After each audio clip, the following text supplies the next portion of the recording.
I'll be taking you through the proposal for a ground floor and two-story side extension. This extension will be done via householder plan application. At this point, we've already been approved to build the loft and the outbuilding. So this is what the building will currently look like with those two in place. And this is what it would look like once we add the rear and side extensions. We've gone for a flat roof for the rear extension and a pitched roof on the side extension to align more to the existing property.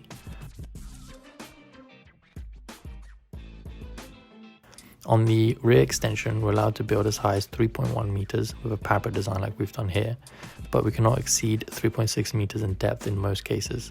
This also applies to the side extension. For the side extension, we must also set back the front wall by 1 meter from the existing wall of the house, as well as ensuring we leave at least 1 meter gap to the neighbor.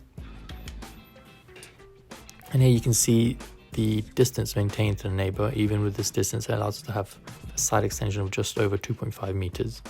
The proposed side extension will have sufficient space for a bathroom and a utility room. This allows us to store the washing machine and dryer away from the main living space, as this can get particularly loud. The utility room will be accessed via the kitchen through what would be the hidden door within the kitchen units. The utility room will then have an external door to gain access to the garden without having to go back through the kitchen.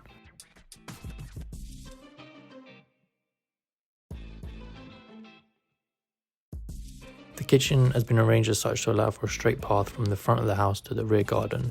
This will be helped visually by a glass internal door, allowing people to see completely through the space.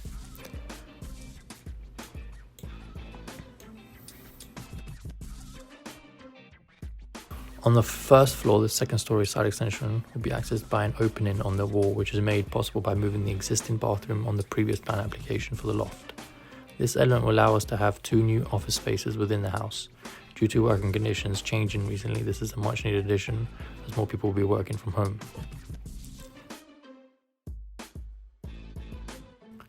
This is the front elevation of the house. As you can see, the side extension roof has been lowered to ensure that it is not too dominant to the existing property.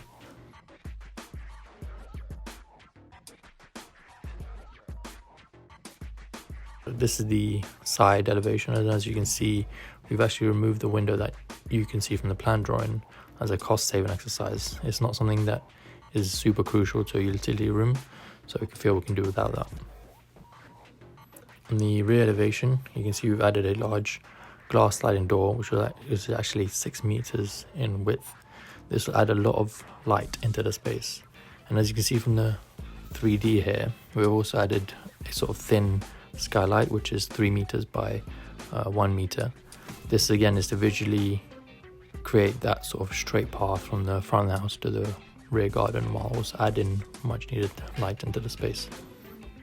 So in the next few videos, I'm going to go through the structural design for the property, as well as designing the kitchen space and the loft and the bedrooms, and how that factors into the design as a whole, as well as factoring in any sort of decisions we've made on materiality and the look and feel of the house.